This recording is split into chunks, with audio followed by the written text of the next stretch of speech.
Hi friends, have you ever wondered that the world is moving at a 2x speed and you are still buffering at 0.25x?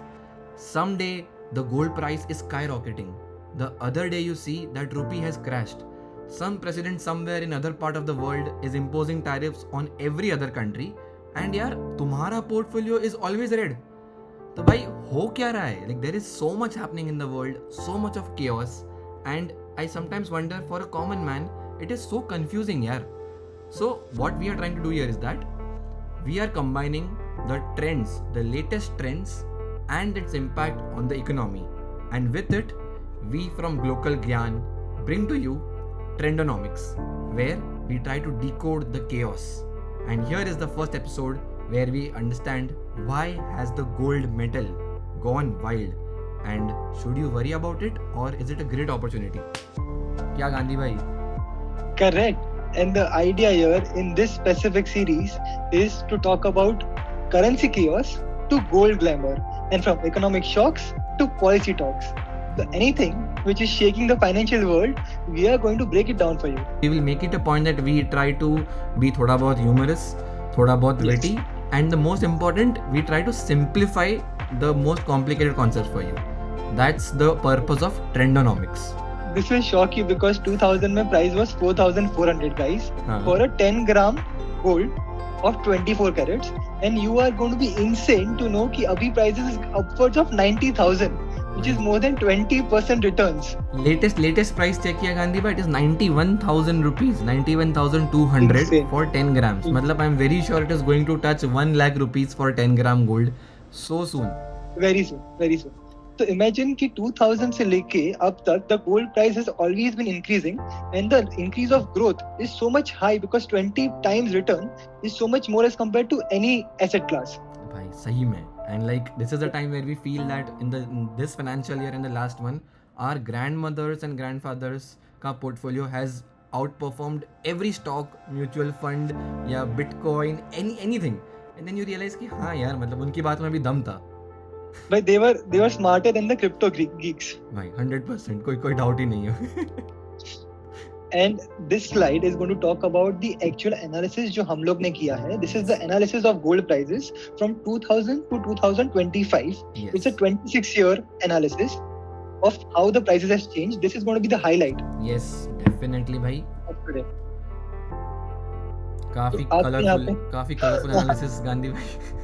So this is what we bring. We bring color to the understanding and to the analysis as well. Here It you is see two always- different colors. Isn't it always fun if we add some color to the chaos? Bilkul.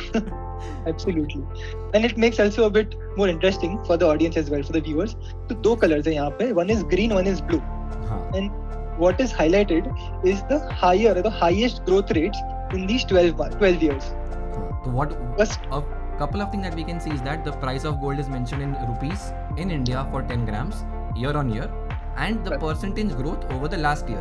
So friends, you can see that only in 2000, 2012, 13, 14 and 20 where gold prices were in the negative. It reduced. बाकी हर Correct. time it has been positive, but the ones in light green, bright green are the one where it grew like insane, 20% के ऊपर. so we'll talk about the first table here. And यहाँ पे 2007 से लेके 10 तक, these 4 consecutive years, you see a growth which is upwards of 20% from 29% highest in 2007. Yes. The one I have highlighted here. And second, I also want to talk about 2018-19, the second table, again, which is the highest growth in the fag end of the years from 2013 से लेके 25 तक, which is the highest growth, guys. 25%, 28%. Correct. अभी समझते हैं कि why is it so high? So here is the answer. 2007 में most of you would know कि it is global financial crisis.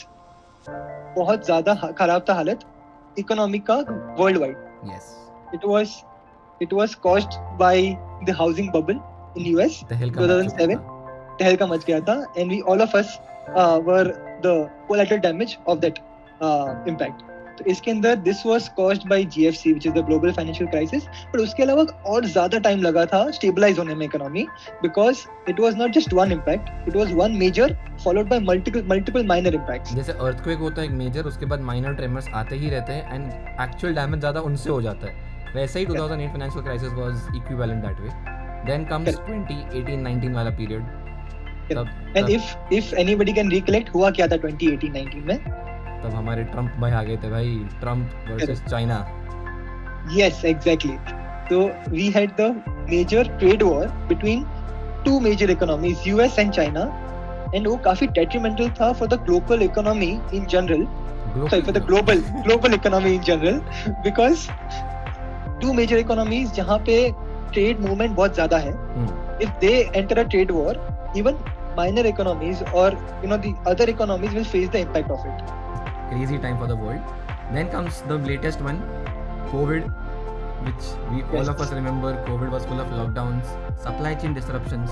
मतलब for anything in the world, now the world is so interconnected that even if we suppose the room in which I am seated, like this remote that is there in front of me, इसके अंदर भी there will be so many parts. जिसका base raw material would be somewhere in Africa, जिसका circuit would be somewhere designed in US, manufactured in China, transported from somewhere. So you can imagine that if supply chain gets disrupted, then the impact is felt everywhere. And COVID was the worst thing which happened to the world in a century. Correct. Absolutely. And I think from 2000 onwards, there was a wave of globalization. And right now, I think there's a bit of protectionism which is going on. Bit तो नहीं बोलूँगा मैं. It is completely उल्टा. You being too politically correct. But the world is actually moving towards more and more multilateralism की बात कर रहे हैं, but ऐसे global तो नहीं हो रहा है. People are being too nationalistic. But ठीक है, that's not the point of this discussion. So the idea is that in these three reasons, what you've identified is कि कुछ ना कुछ uncertain हो रहा है, कुछ ना कुछ खराब हो रहा है in terms of either there's a war, there's uncertainty, there's economic shocks which are going on. So because of this, there's some correlation of uncertainty with gold prices. Correct. Fair. अभी interesting is 2004 and 5, which is why it's colored in blue. तो यहाँ पे there is something which has happened, which is not uncertain, which is not an economic shock, but a positive thing for gold specifically. तो ये है launch of gold ETFs in the US. So let me just share this. पहले 2004 में Australia में gold ETFs launch हुआ था. अभी ETF क्या होता है वो समझते हैं. ऑस्ट्रेलिया में सबसे पहले लॉन्च हुआ and then after 6 months it got launched in US. अच्छा, ओके. तो यूएस मार्केट में कुछ भी आ गया तो फिर वो मैसिव लेवल पे उसका डिमांड एंड कंजम्पशन हो जाता है. बिल्कुल. तो ETF is a abbreviation short form for exchange traded funds, which means कि अगर कोई इंसान को गोल्ड बाय करना है, earlier before 2004 they could only buy it in physical forms. Actual सोना या तो बार्स में ले लो या तो कॉइंस में ले लो, but that's the only mode. ETF was a major revolution wherein it said कि अगर आपको चाहिए गोल्ड, हम लोग आपको फिजिकल में नहीं बट इलेक्ट्रॉनिक वर्जन में देंगे, digitalized version में देंगे, and that is how it was a revolution कि it's easy to have gold and चिंता भी नहीं है कि चोरी हो जाएगा because it's not in the physical format. Okay, just like stocks जैसे होते हैं man, you don't have like anything virtually, you're not owning anything, but the world believes that you own it and you are worth that much. A similar thing was done for gold. Interesting. So the idea is कि after 2004 the stats say that the investments grew significantly higher. Correct. Because of it. So yes friends, what we can see is that gold prices is directly proportional. Gold price directly proportional to uncertainty. Whenever that's the case. Whenever there is uncertainty, you can definitely make it a point कि भाई gold बढ़ने वाला है. इसमें कभी भी उल्टा नहीं हो सकता है. Correct. And which is why people say it's a safe haven. Yes. Okay, तो यहाँ पे let's understand how does it impact us as common people, as individuals. हमको क्या फर्क पड़ता है? फर्क तो यार ये समझा दो हमें, what is the stats looking like here? हाँ वही, that is what more important कि भाई अगर 10,000 रुपए का गोल्ड लिया होता 2000 में, it would have been worth 2,08,000 rupees. मतलब 20 times ज़्यादा. एंड वो तो चलो ठीक है, वो तो बहुत पुराना टाइम हो गया. तब तक मतलब 2000 में तो गांधी और मेरी उम्र भी 3 साल की थी. मतलब we could not even understand anything. But अगर 2021, which is just like 4 years back, तभी भी अगर किया होता it would have been almost double. तो मतलब इमेजिन करो 4 साल में पैसा डबल. My goodness, unbelievable. मतलब हम लोग कितना बोलते पता है, there is a term called as CAGR, in financial terms and absolute returns. CAGR का अगर फुल आप form is compounded annual growth rate. Perfect. तो कैगर मतलब कि तुम्हें अगर 10 साल इन्वेस्ट किया आपने पैसा, तो एवरी ईयर कंपाउंड होके पैसा तुम्हें कितना रिटर्न्स मिल रहा है. Year the CAGR is 17% year on year from covid से लेके अब तक. Just to give you perspective, mutual funds और कहीं पे भी इन्वेस्ट करोगे, इट इज अराउंड 10 to 12, कभी कभी 13%, and because right now it's a dip, उतना भी नहीं मिल रहा है. उतना भी नहीं मिल रहा है. ठीक है. बॉन्ड्स में अगर आप डालोगे, एफडी में पैसा डालोगे, इट विल बी 7%, राइट. तो here you are getting 17%, which is beyond expectations and by far the highest among all asset classes. But now let's understand कि ये affect कैसे होता है prices, and this is the most important step to realize कि gold prices, how the movement happens for gold prices. And this is the main purpose of this video also, because everywhere in the news, every other day we were seeing that कि यार बस gold prices touch a new high, all time high. मतलब जो stock में चल रहा है, buy the dip, यहाँ पे भाई higher, highest, यही चल रहा है. So the purpose of this video is to make the audiences understand कि what are the major reasons because of which we are seeing such a rally in gold prices. तो everyone, all the मतलब सबकी मम्मियाँ, दादियाँ, जिनको भी बोलना है, जिनको gold में एक्चुअली वो बोलते आ रहे थे कि भाई गोल्ड में इन्वेस्ट करिए, उनके लिए भी ये वीडियो है कि अगर आप भी अगर समझना चाहते हो कि क्या रीज़न है जिसकी वजह से गोल्ड इतना इंक्रीज कर रहा है. So this in the next 5-10 minutes you will be understanding कि क्या हो गया इसका major reason. We'll go one by one. So Russia Ukraine first. नवरी, आप समझाओ कि क्या फर्क होता है अगर रशिया यूक्रेन में वॉर चल रहा है तो गोल्ड प्राइसेस इंडिया में क्यों बढ़ रहे हैं? गोल्ड प्राइसेस, सबसे बड़ी बात गांधी भाई, गोल्ड प्राइसेस सिर्फ इंडिया के हिसाब से डिटरमाइन होते नहीं है. इट इज़ नॉट लाइक आलू, प्याज, मैंगो जो इंडिया में ही बनता है और इंडिया में कंज्यूम हो जाता है, जिसका दुनिया की प्राइसेस से कोई लेना देना नहीं है. क्योंकि फर्स्ट पॉइंट, इंडिया में गोल्ड इतना है ही नहीं. We are huge importers of gold. तो gold is a commodity like oil, diesel, जो हमारे पास है ही नहीं. So because of which the prices are determined internationally. तो सबसे पहली बात है, रशिया यूक्रेन वॉर. दुनिया में वॉर बहुत हो रही थी, होती रहती है, अफ्रीका में, इसराइल में, many parts of the world. But Russia Ukraine war, because Europe के अंदर it was such a massive scale कि like Europe had never seen a war of this magnitude after world war 2. So the major disruptions happened because Russia itself is a huge economy, Ukraine also is a major economy, and ये दोनों तो war कर ही रहते हैं, but इनको support करने के लिए a lot of countries also diverted their resources. West Europe हो गया, US also supported them. तो ओवरऑल पूरा chaos आ गया था. Like again the point is the world was uncertain because ये वॉर चालू होके अभी 4 साल के ऊपर होने को आ गए, and there is still no ऐसे end which is visible कि भाई this will go to a peaceful conclusion, वो भी अब तक दिख नहीं रहा है. तो again it was uncertain. Covid के बाद हुआ इमीडिएटली. सप्लाई चेन का मेजर शॉक था because both these countries are massive producers. फिर यूएसए ने अगेन जो बाइडेन एडमिनिस्ट्रेशन के अंदर क्या किया, they impose a lot of sanctions. Sanction मतलब कि कोई भी अगर, जैसे स्कूल में झगड़े होते थे, इससे अगर कोई बात करेगा तो वो मेरे से बात नहीं करेगा. तो यूएस वॉज अ बिग दादा, बिग बुली कि भाई बस इससे किसने दोस्ती करी तो मैं उसके ऊपर फाइन लगाऊंगा. वैसे ही कर दिया उन्होंने. तो naturally the prices of everything increased, and भाई हमारे जो दोस्त लोग हैं इन्वेस्टर्स, उनको अनसर्टेनिटी नहीं पसंद. एंड जब भी अनसर्टेनिटी आती है तो गांधी भाई क्या करते हैं, लोग क्या खरीदते हैं, भर के सोना. सीधी बात. which means like you're saying, which is right to point out, मतलब अगर अनसर्टेनिटी है, which means अगर डर है मार्केट में, then in fear people are not going towards stock markets. As a safe bet, they will always opt gold कि हाँ चलो गोल्ड में रख लिया, पैसा सेफ है. That's the sentiment, that's the mentality. Yes, that is the first like point. Like you said, अगर sanctions कर रहा है US, तो अगर US ने sanctions किया because in Russia Ukraine war, which means कि ऐसा हो सकता है कि not just individuals but institutions भी हो गए, banks भी हो गए, वो भी पैसा डाल रहे हैं. वो भी डाल रहे हैं, करेक्ट. इनफैक्ट वो तो सबसे ज्यादा पैसा डालते हैं. हम तो क्या खरीदते हैं, हम तो ऐसे लाइक चाइना में हमारा भी खरीद नहीं पाते in terms of volumes. But yes, you are absolutely interesting. Okay, this is clear. Yes. अभी Trump tariffs समझाओ हमें. अभी because of Trump tariffs, I'm sure कि बढ़ रहा है gold prices, and I'm not sure कि कब तक बढ़ेगा, कितना रुकेगा, कभी रुकेगा. Trump भाई एकदम unpredictable इंसान है. तो like if anyone epitomizes uncertainty, that person is Donald Trump. तो ट्रम्प आने से ही लोग समझ सकते थे गोल्ड प्राइस बढ़ेगी. But what he did very recently is again sanction जैसा ही उसने कुछ कर लिया. उसने बोला कि भाई जितने भी कंट्रीज हैं who trade with the US has a good exporter. वो काफ़ी कुछ एक्सपोर्ट भी करता है, बट वो इम्पोर्ट उससे ज़्यादा करता है क्योंकि वो इतना मतलब USA as a country is a net importer. मतलब USA is a major consumer. दुनिया भर की चीज़ें चाहिए उसको. उसमें भी सबसे ज़्यादा वो चाइना जो कुछ बनाता है सब यूएस में बेचता था. पहले हमने बोलते थे चाइना का सस्ता माल, बट अब वो नहीं रहा। अभी चाइना कटिंग में चीज़ें बना के बेचता है, इलेक्ट्रॉनिक्स हो गई, कार्स हो गई, तुम बोलो वो चीज़ें चाइना बना के करता है। ट्रम्प ने क्या बोला कि यार जब चाइना हमारे पास कोई भी सामान बेचता है हम उस पर सपोज से 10% टैरिफ लगाते हैं, पर वही चीज़ जब यूएस चाइना के लिए करता है तो China charges 20%, 30%। Same with India का honestly cases just I think it is 60% जो आया था अभी, हाँ। तो 60% डाल रहा है चाइना, 60% डाल रहे हैं। चलो तो पॉइंट ट्रम्प बोलता है भाई ये तो बहुत अनफेयर है, इसकी वजह से हमारी जो इंडस्ट्रीज है वो जो भी मैन्युफैक्चर करे उसके ऊपर आप अगर 60% लगा दो तो 100 रुपये की चीज़ 160 हो गई। तो why will a consumer prefer in China to buy anything made in US? तो उसने ऐसे सेम करके उसने दुनिया की सारे कंट्रीज पे बोला अब से मैं टैरिफ लगाऊंगा। इंडिया के ऊपर भी लगा दिया 27%, फिर वो करेक्ट करके 26 हो गया। तो मतलब इंडिया कुछ भी जो पहले बेचता था 100 रुपये की चीज़ जो बन रही है वो यूएस में जाके ऑटोमेटिक 126 हो जाती है। एंड उसके सामने यूएस में कोई भी एंटरप्रेन्योर है वो अगर 100 रुपये की बना रहा है तो वो 105, 110, 120 में बेच देगा।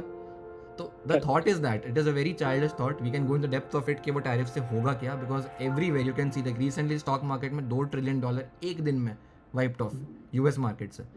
But this is a good point, I'm just adding something जो अभी तुमने समझाया, which is US is in trade deficit. Right. Similarly, India is in trade deficit, but right. China has a very big trade surplus. Yes.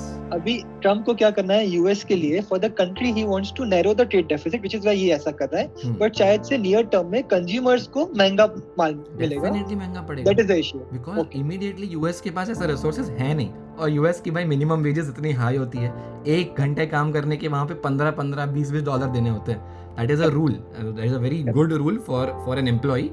But from an industry point of view, it is not possible to manufacture something at such a cheap price. तो रातों रात ऐसा हो ही नहीं सकता कि US सब कुछ बोलेगा अभी मैं बनाऊंगा और मैं ही बेचूंगा। तो नेचुरली द कंज्यूमर्स के ऊपर इसका इम्पैक्ट होने वाला है एंड प्राइसेस विल इंक्रीज, जिसका मतलब इन्फ्लेशन बढ़ जाएगा। इन्फ्लेशन हम लोग समझाएंगे एक अलग डेडिकेटेड वीडियो में, बट बेसिकली महंगाई बढ़ जाएगी। एवरीवन नोस महंगाई बढ़ेगी और बहुत ज़्यादा बढ़ जाएगी। That is my point. Now I think I know where you are going, because I also read it कि हम काफी जगह पढ़ते हैं कि gold is a hedge against inflation. Exactly. ये बहुत बार पढ़ा है, हाँ। बिल्कुल। तो जैसे ही महंगाई बढ़ती है तो अगेन लोगों में अनसर्टेनिटी आ जाती है, उसके कारण पीपल फील कि भाई हम गोल्ड लेंगे। तो ट्रम्प टैरिफ का सिंपल अगर रीजनिंग लेनी है तो अनसर्टेनिटी, महंगाई और गोल्ड प्राइस इंक्रीज। और भी रीजंस है कि ट्रम्प चाहता है कि ट्रम्प के एक्सपोर्ट्स, यूएस के एक्सपोर्ट्स बिकम मोर कॉम्पिटिटिव, जिसके कारण हिज मोटिव इज कि डॉलर थोड़ा मार्केट में कम हो जाए। So I think it will be this definitely calls for a fresh video for sure. Fresh video, but वही if you want to understand कि dollar और रुपये का प्राइस या डॉलर वर्सेस किसी भी करेंसी का प्राइस किस तरह से मूव करे जिसके कारण दुनिया की इकोनॉमी एंड पॉलिसी डिटरमाइन हो, उसके लिए we have to go in a depth of it, तो which is not relevant here. But we just want to tell you कि ट्रम्प जो कर रहा है उसके कारण भी गोल्ड का प्राइस बढ़ने वाला है, because uncertainty is coming to the manufacturer also. US में कोई इंडस्ट्रियलिस्ट है, उसको भी लग रहा है यार मेरा रॉ मटेरियल आ रहा था अच्छा खासा 100 रुपये का मिल रहा था, अब इसने वो रातों रात उसको 100 का 125 कर दिया, तो वो क्या करेगा? वो भी बोलेगा कि यार छोड़ो यार, ये हमारे बस की बात नहीं है। हमारी ग्रोथ जो हमको लग रही थी कि भाई इस साल सीईओ बोला यूएस में कि वी विल ग्रो एट 20%, अब वो बोलेगा ना भाई ये ना हो पाएगा, 120% नहीं, हम लोग 5% ग्रो करेंगे। वो 5% ग्रो करेंगे, उसमें बेसिकली क्या हो गया, इकोनॉमी स्लो हो गई उनकी, क्योंकि जो ग्रोथ एक्सपेक्ट कर रहे थे वो नहीं होगा, कंज्यूमर खरीदेंगे नहीं, वो भी कम हो जाएगा। तो ओवरऑल इस वजह से इकोनॉमी स्लो हो गई। इकोनॉमी स्लो हो गई तो फिर क्या करता है, एक सेंट्रल बैंक होती है, वो क्या बोलती है, भाई इकोनॉमी स्लो हो रही है, हमको ग्रोथ पुश करना है। हम ग्रोथ पुश कैसे करेंगे? हम लोग इंटरेस्ट रेट कम कर देंगे।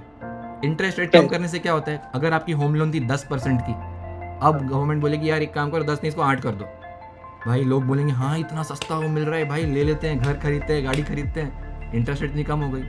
तो because of which people throng कि भाई हम लोग इस हिसाब से गवर्नमेंट सोचती है कि लोग और कंजम्पशन करेंगे बिकॉज पैसा सस्ता हो गया। And on the contrary देखो होम लोन तो कम हो ही गया है, I agree, 10% का 8 हो गया है, and with that logic तुम्हारा जो डिपॉजिट्स जो डालोगे, पैसे डालोगे, उसका भी कम हो जाएगा price. Fair. There is less incentive for me to put money in the bank, but more incentive to buy gold. Correct, because gold आपको इंटरेस्ट नहीं देता है, गोल्ड अप्रिशिएट खाली वैल्यू में होता है। बट अगर आपको गवर्नमेंट की वजह से बैंक में भी अगर 5%, 4%, 3% मिल रहा है, और गवर्नमेंट बॉन्ड्स भी जो होते हैं वो भी अगर धीरे धीरे उसकी यील्ड कम हो रही है, तो बोलोगे यार इससे अच्छा मैं गोल्ड में डालता हूँ, क्योंकि गोल्ड जब सर भाग रहा है उसके हिसाब से कोई भी नहीं भागेगा। तो everything is a very vicious connected cycle कि एक चीज की वजह से ग्रोथ रेट बहुत इंटरकनेक्टेड है, इन्फ्लेशन ऊपर नीचे होता है, रेट ऊपर नीचे होते हैं, उसकी वजह से डिमांड सप्लाई होती है। अल्टीमेटली गोल्ड को लगता है भाई गोल्ड का भाव बढ़ता है, गोल्ड को कुछ फर्क नहीं पड़ता, वो बोलते हैं बस मैं तो बढ़ता रहूंगा।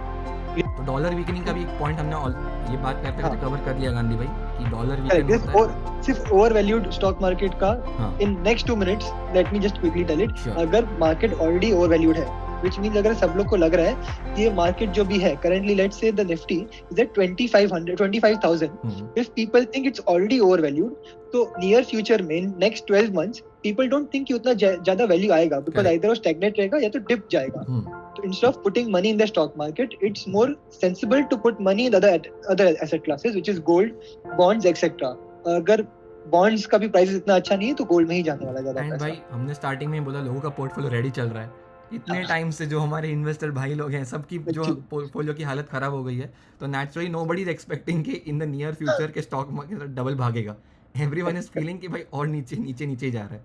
तो again as we are discussing this also is a stimulus to increase the demand and the price for gold.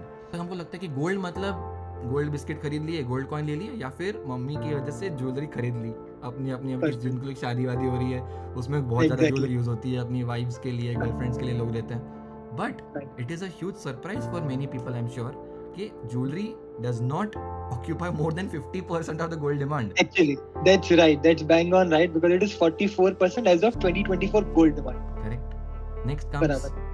comes Like you rightly mentioned, which is investments. Investments. हाँ, काफी बार हमारे यहाँ पे अक्षय तृतीया हो गया, धनतेरस हो गई, गुड़ी पाड़वा हो गया, कोई भी फेस्टिवल हो गया, मेजर ओकेजन हो गया, Indians have a belief. India का एक बहुत बहुत मेजर पॉइंट है हमारे कल्चर में, गोल्ड एंड सिल्वर, सोना और चांदी are like Surya and Chandra, उनको देव Correct. समान मानते हैं, उनको लाइक दे आर फॉर एवर, इनको कुछ भी नहीं हो सकता। And both of us from chemical background can also vouch कि gold being an inert metal, gold तो कुछ सही में नहीं होता है। Gold does not react with oxygen, nitrogen कोई रिएक्ट नहीं, ऑक्सीजन और anything in general, because of which it has वैसे बहुत अच्छी वैल्यू। ठीक है, बट बिल्कुल gold is an excellent conductor, ये भी पढ़ा है गांधी भाई अपन ने। perfect and which is why technology technology में बहुत यूज होता है आजकल, तो इतने ज्यादा devices, gadgets, electric vehicles everywhere you see, semiconductors तो है ही, but gold is added in a very small amount. ऐसा तो नहीं है किलो भर गोल्ड डाल देते, वो कुछ नहीं करते, बट टू इंक्रीज द क्या बोल सकते हैं properties. I was amazed to know कि अब सबके पास गोल्ड है। कहाँ पे? मोबाइल फोन में। Mobile phone has some part of gold, भले ही वो mg में होगा, माइक्रोग्राम मिलीग्राम्स में होगा, but it will have some part of gold. और जो 7% है majority is electronics and some part of it is dentistry. तो इसका भी ब्रेकअप था अभी भाई टेक्नोलॉजी गांधी का। टोटल हो गया 44 plus 26 plus 7 which is yes 77% हो गया अब तक। करेक्ट अभी करेक्ट भी 23% क्या है, बहुत बड़ा है वो तो This- यार। बहुत बड़ा है। This is where we come to and we also spoke about this. Yes it's not just individuals, it is about institutions and central banks. Correct. तो जब तो- इकोनॉमी की हालत खराब होती है तो सिर्फ आप और मैं गोल्ड नहीं खरीदते, सेंट्रल बैंक भी गोल्ड खरीदती है, और वो जिस तरह से गोल्ड खरीदते उस तरह कोई नहीं खरीद सकता है। तो इसका ना I will just give you one fun fact. India before 2007-8 India was supposed to be a net seller of gold, क्योंकि द आइडिया वाज कि गोल्ड ऐसे ही रखेंगे हमारे पास, उसका कुछ वैल्यू अप्रिशिएट नहीं होगा as such. Only when the price increases gold का भाव बढ़ेगा, बट वो गोल्ड डिविडेंड नहीं देगा मुझे, ना ही मुझे इंटरेस्ट रेट देगा, कुछ नहीं देगा।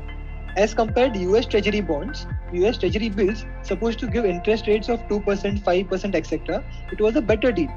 चलो इनकम तो आ रही है simultaneously. Hence, we China etc. all of us were buying US Treasury bills. But जब भी global financial crisis हुआ, तभी पता चला कि नहीं यार बहुत ज्यादा पंगा है। अगर US में कुछ गड़बड़ हुई, तो all of the entire globe will go for a toss. It is better to have reserves in gold. In 2008 के onward से we started buying gold again, and here we now talk about the demand and the pricing. And हमने पहले ही बात किया था first slide में about the 4 legs of growth, जो 2004-5 था, which was in blue, हमने बोला था investments, right? करेक्ट। And जो second, third, fourth, हमने तीनों में बोला था कि there is uncertainty, and uncertainty की वजह से हमारा gold का prices बढ़ रहा है। द चंक जितना सेंट्रल बैंक जैसे घुसता है जब, तो बाकी सब छोटे मोटे ही लगते हैं उसके सामने। इसलिए the reason that we have mentioned is that the booster, जैसे समझ लो कि हमारे पास 4 बूस्टर है, ठीक है, जो गोल्ड की प्राइस डिटरमाइन करते हैं, जो भागा है गोल्ड, सेंट्रल बैंक, टेक्नोलॉजी, हमारे इन्वेस्टमेंट्स एंड ज्वेलरी। तो all 4 cylinders keep on firing, but कोई एक सिलेंडर होता है जो boost देता है, बाकी सबकी जरूरत भी नहीं पड़ती. तो honestly in the last 2 spurts of growth, central bank ने जो बूस्टर मारा है, बिल्कुल बिल्कुल. धूम मूवी में जैसा जॉन अब्राहम ऐसा करता ना, ये करने के बाद जो नाइट्रो बूस्ट होता था, वैसा हो गया फिर उसके बाद ये सेंट्रल नहीं, बैंक.